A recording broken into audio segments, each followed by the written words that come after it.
channel. How are you today? I hope that you're having a great new year so far. Happy belated new year if I have not said that in a video already. But yeah, I hope that you guys had a great new year and a great holiday season.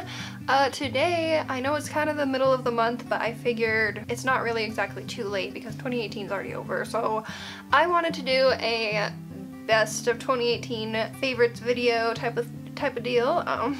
But yeah, we're gonna be covering all of the topics today. So, you know, hair, clothes, makeup, all of those good things. So I hope that you guys are ready because it's gonna be a little bit of a long one, but I will try to keep it short and to the point with everything that I talk about. And that's enough for this intro.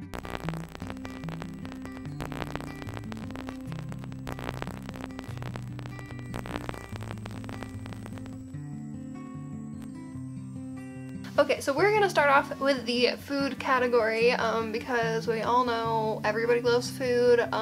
So the first thing is not really a food, it's more of a drink, but Cafe Bustelo coffee is something that I discovered in 2018, I believe, and it is one of the best things to ever enter my life.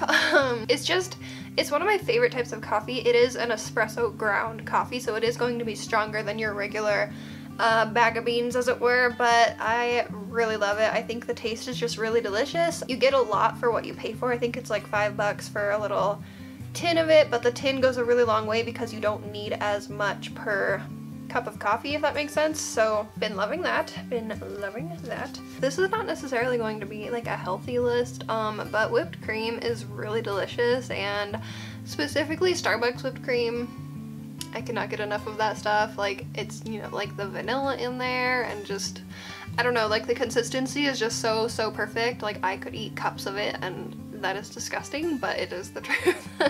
Next thing is Takis. I know this is, everybody kind of has like they either love them or they hate them, or they have a love-hate relationship with them. So I discovered these this year, and I think they are I personally think that they are delicious and one of the best things to enter into my life, if you don't count, you know, how unhealthy they are for you. I think they're delicious. I do like them better than hot Cheetos. Come at me. But I don't know what it is, they're just really good. They're not as spicy to me as hot Cheetos either, so I can eat more of them, which is definitely not a good thing, but hot Cheetos kind of bother my stomach and Takis don't, and I don't know what the deal is with that. But yeah, Takis are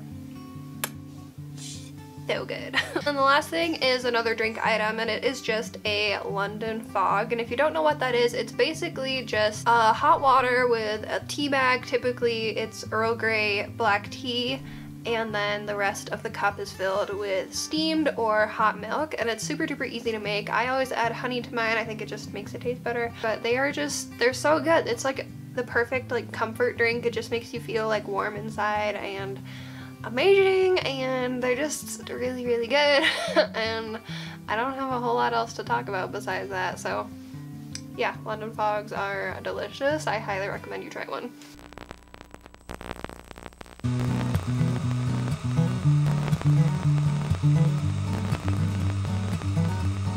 Next up we have the clothing category. Now I'm not necessarily talking about like new items here or like in any of these categories. They could just be things that I was loving for the whole year of 2018.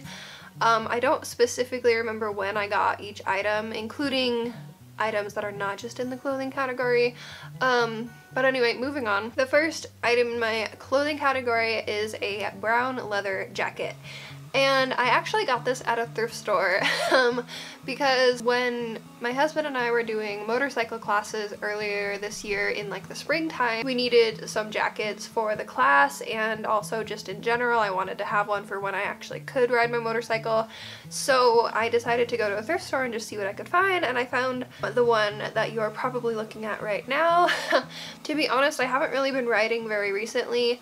But I do just love this jacket to throw over a basic hoodie. It just really kind of amps up an outfit. It makes me feel very chic and kind of badass, not gonna lie.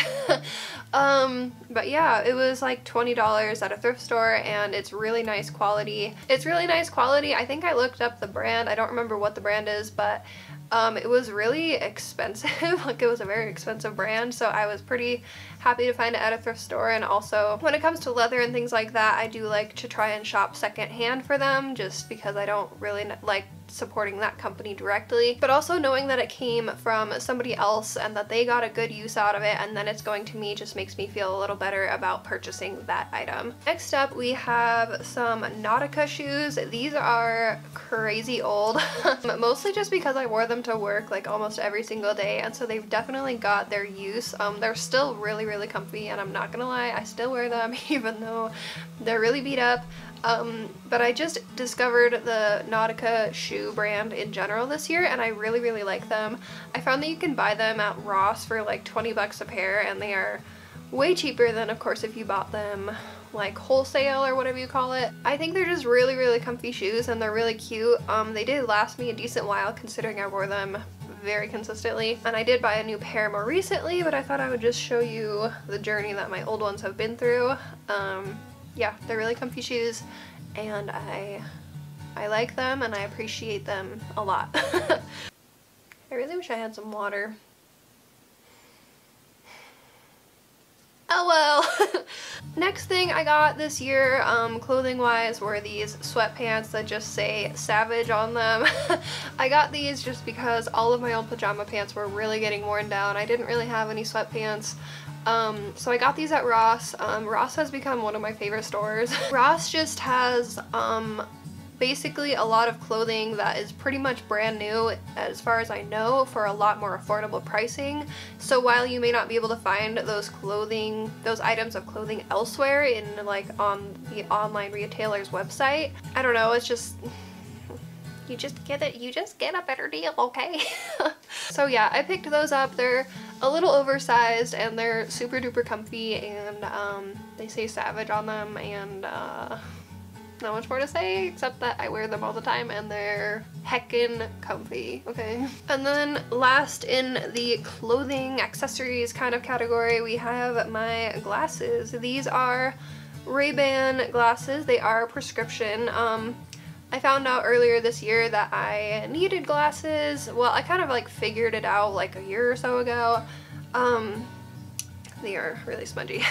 But I don't really wear them in videos because I usually just need them to see like during the nighttime, like nighttime driving, because I do have an astigmatism.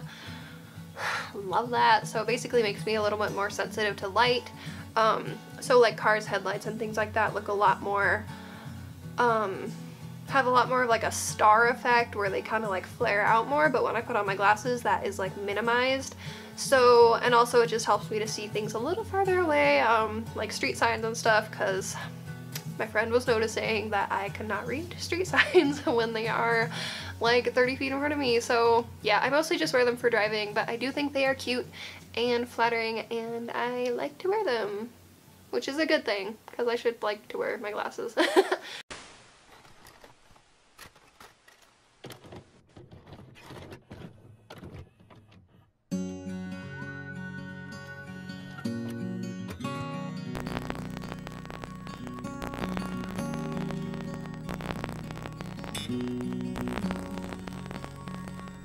Next category I'm going to be talking about is movies.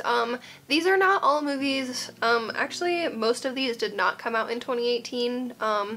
But I honestly am not a big movie watcher. I don't keep up with the latest releases. More recently, I haven't been anyway. So these are just movies that I ended up watching this year, not necessarily because they came out this year or anything. I think only one of these movies actually came out in 2018, so take from that what you will, I don't really know. But these are just the movies that I watched this year and I really enjoyed. So the first one actually did come out this year. It is Incredibles 2. I really loved that movie. I had been waiting for it for so long.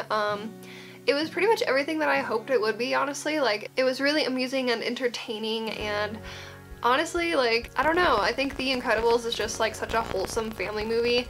It's something that I grew up watching with my dad and like my family, and we just loved The Incredibles so much, and to have a second one is just, it's just great, and I think they really did an awesome job on the sequel. The next movie is To All the Boys I Loved Before, and I saw this movie on Netflix. I think my friend talked about it first, so then I just kind of was like, you know what the heck, I'm not doing anything, might as well watch it. It's a really cute movie. It's one of those movies that you kind of just watch when you need like a bit of a pick-me-up. It's kind of a chick flick, kind of. I don't know, it's just really cute. It's a really cute love story. I would recommend checking it out if you just want kind of one of those like feel-good movies. Next up, these are more just like documentaries, and I never really thought that I would be a documentary person, and I don't really think that I am, but I freaking love Planet Earth and Blue Planet, the documentaries. I'm still watching I'm still watching Blue Planet on Netflix, and both of those shows are just super duper cool. I didn't really realize that there were so many different like focuses from each show. Like there's Blue Planet, and then there's Planet Earth, and then there's like some other ones that focus on like different animals and parts of nature, and I just think they're so interesting and so fascinating.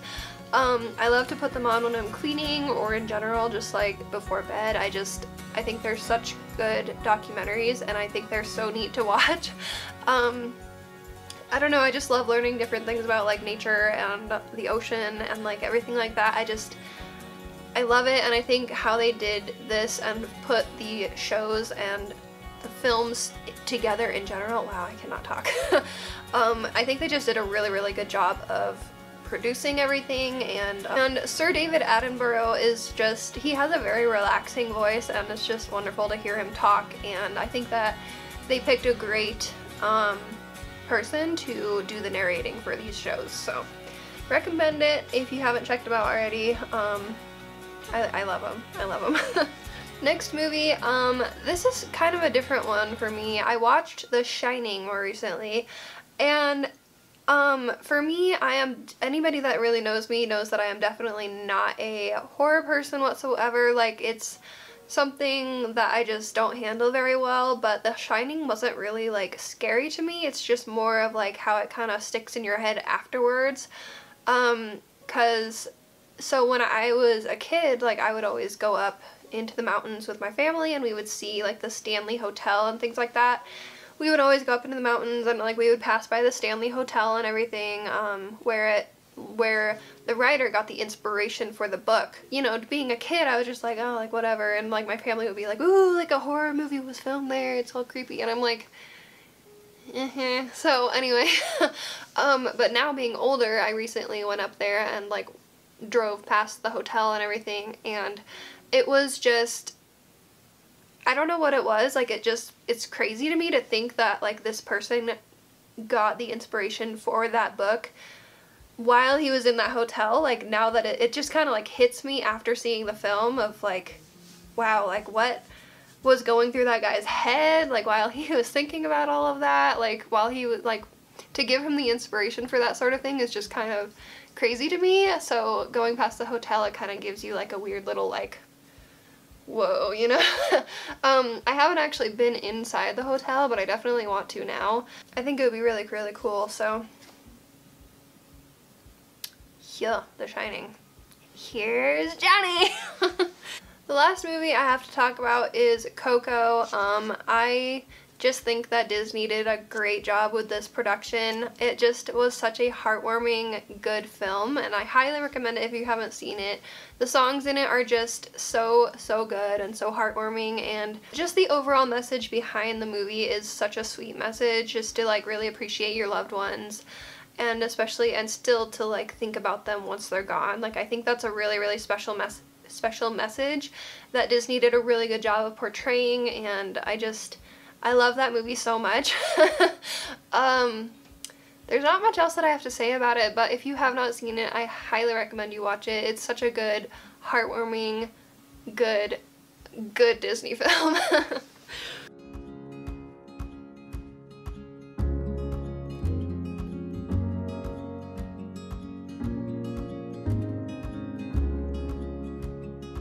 We are moving on to the beauty category. First little item that I have to talk about is the Aesthetica P12 brush. I have mentioned this in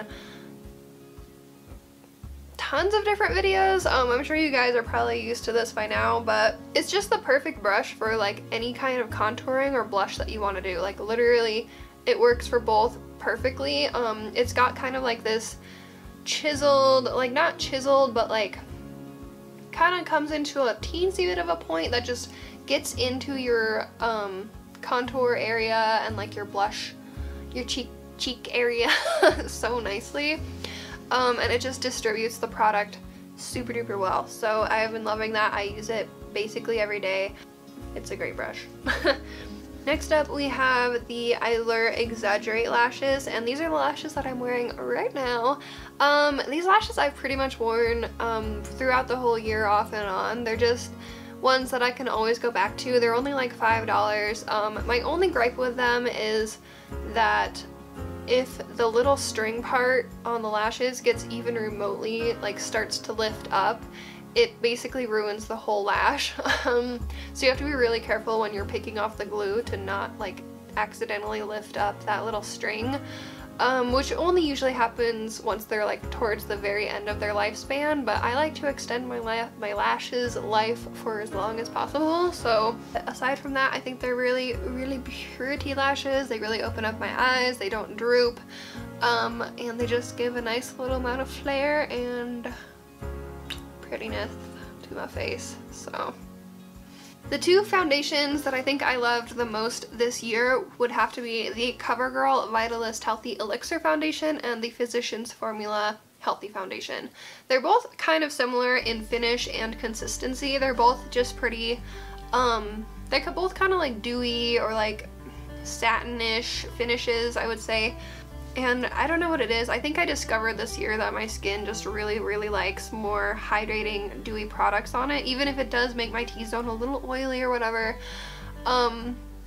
Overall, I think my makeup just looks a heck ton better when I use more hydrating and dewy products on my skin. I think I do have a combo dry skin, so I get oily here and then like dry like everywhere else. So yeah, I definitely think that those foundations have really helped my makeup game increase, which I appreciate so much. I've definitely been loving those foundations this year. I will be continuing to use them and repurchase them. Yeah. The Milani Retouch and Erase Concealer was definitely a bit of a game changer for me more recently. I just kind of discovered that like while I don't necessarily always like it as a concealer, it works really well as just a really quick foundation on the go. Like you can just kind of swipe it on and blend it out with your sponge or your brush, and it works really well. It gives a really nice, pretty, dewy coverage without being super full coverage. It's not like super mattifying or anything, so it just looks really nice. I've been doing that honestly a lot for just my everyday makeup. I just swipe on some concealer and call it good. So yeah, I've been loving that concealer for that reason, although I don't necessarily use it underneath my eyes. Honestly, I can't really think of a concealer this past year in 2018 that like really jumped out at me. I was using the Ulta Beauty concealer, but it's kind of, it was really good, and like I did kind of rave about it for a minute there, but to be honest, it dried out super quickly and you don't get very much product in the bottle. The ColourPop concealers are definitely pretty good. I would recommend those over the Ulta Beauty one. So that's all I gotta say about that. But honestly, I didn't really try out a whole lot of concealers this year, I don't think. As most of you know, the Note Cosmetics Desert Rose blush has been one of my favorite blushes this whole year. Ever since I got it in my BoxyCharm, I have been using it non-stop. It is the perfect like peachy orangey color, just that kind of just warms up your cheeks and your face and almost gives you a little bit of like a sunburnt look, and like I know not everybody's here for that, but I really am. I don't know what it is, I love that color of blush so much, and the pigment is perfect and it blends out so easily, it's ridiculous. I'm not gonna continue blathering on about it, you guys already know how much I love it. So I didn't really have any bronzers that I can think of throughout the last year that like jumped out at me, because honestly I'm pretty sure most of my bronzers I bought in 2017 and I just continued using those into the next year. So nothing really spoke out to me that I haven't been already using for the past year or two, so I decided to just kind of skip that category. But you guys already know the bronzers I love, like Essence and Physicians Formula and Wet n Wild, like they're all just really good. So I've been talking about those in past videos for forever now, so I'm sure that if you guys are interested, you can just look at any of my past videos and you will discover the array of bronzers. I did discover a new highlighting palette this year, which I love so much. It is the Flower Beauty Shimmer and Strobe highlighting palette, and it is so good. I mean, granted, I can only use like one shade in the palette, but honestly, it's fine because that pan is pretty decently big, and like I don't really, like, how often do we actually go through highlighters? Like, I mean, it usually takes a pretty long time, and like Flower Beauty is a pretty affordable brand, so even if I do hit pan, it's not like I can't just buy another one. It'll be easy. So but yeah, the colors are really beautiful, and I think that the colors would work on an array of different skin tones. The powder itself just blends onto your skin so nicely. It just kind of looks like a very wet, dewy highlight, which if you're into that, I think you will really like this palette. I think it just is honestly a really nice palette to have in your collection, even if you don't use it all the time, because it's something that you can always reach for. It is pretty nice and compact, so you can travel with it really easily. Yeah, it's just, I would recommend it. The two palettes this year that really jumped out at me would have to be the BH Cosmetics Weekend Festival palette.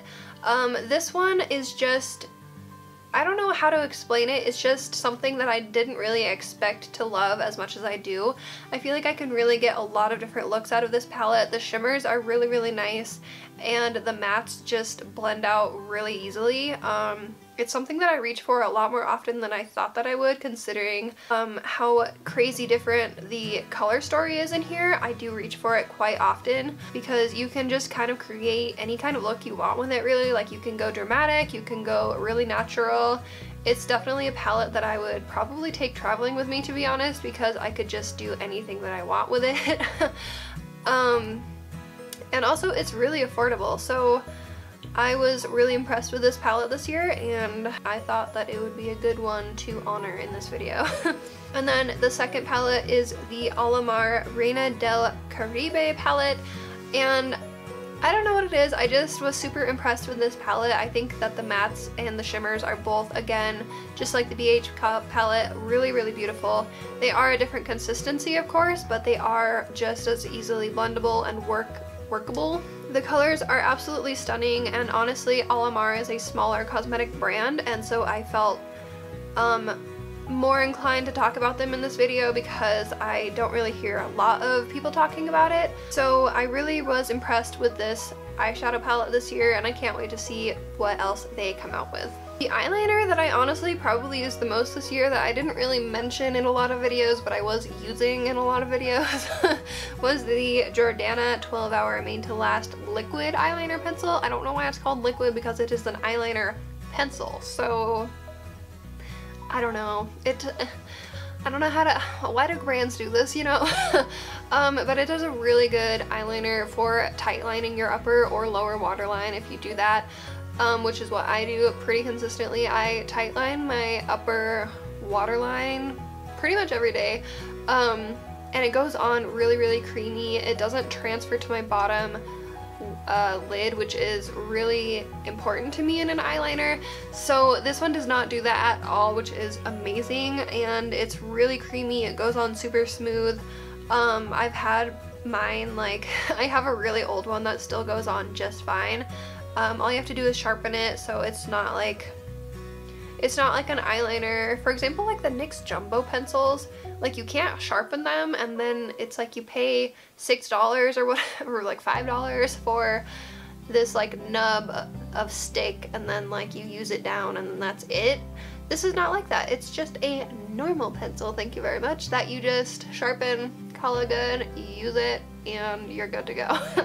Last but not least, we have the NYX This Is Everything Lip Oil, and this is something that I have kept in my purse and in my makeup bag for pretty much the whole year ever since I got it. It's just It's not the most long-lasting lip gloss. It's just super duper moisturizing, and it makes your lips just look 10,000 times better than they did before. It's just basically a clear gloss, and that's really, there's not much else to it, but it smells really good. It feels really good. It's not sticky or like, it's not a sticky or nasty lip gloss. It's just a very comfortable thing that you can just throw on if you need just a quick boost of moisture, or if you just want to throw it on top of some lipstick. It just makes your lips look so so good.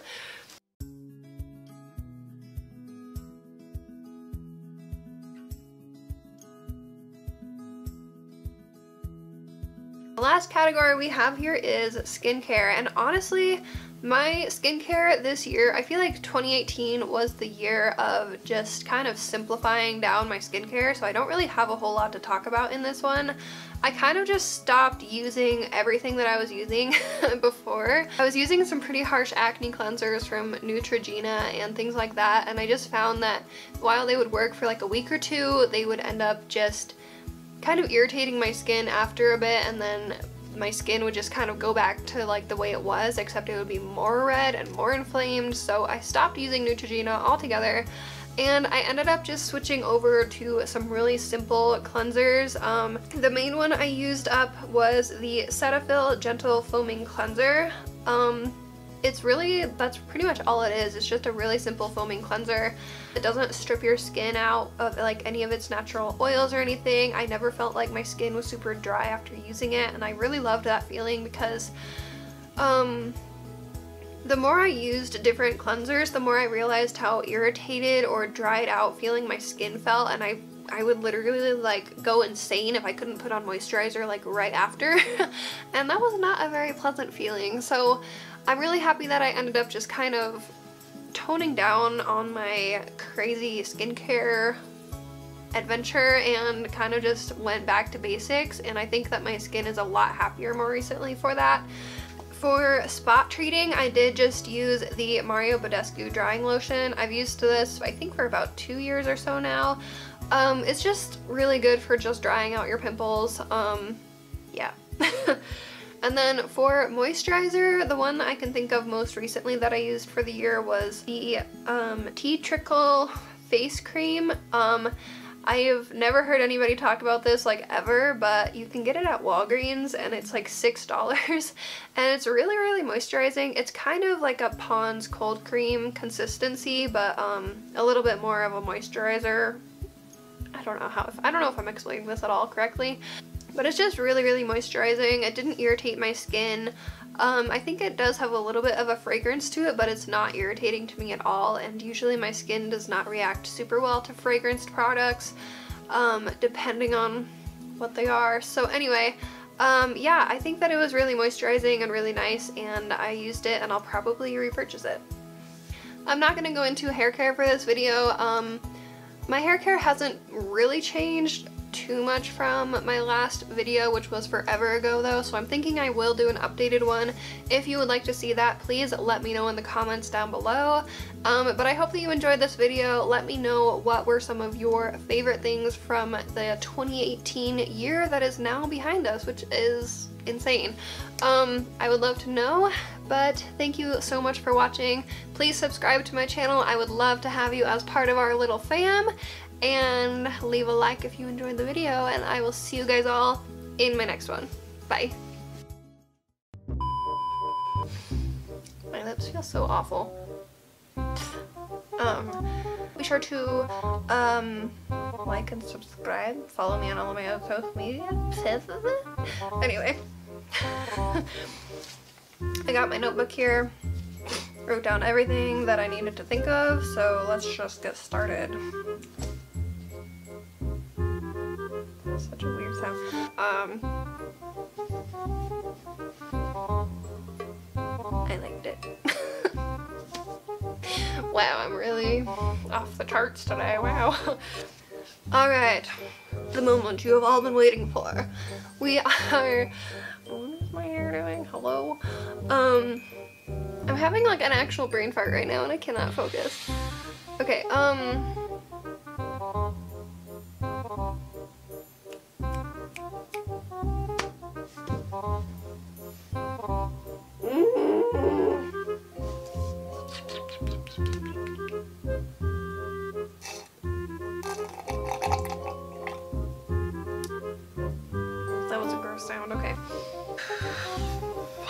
can do this.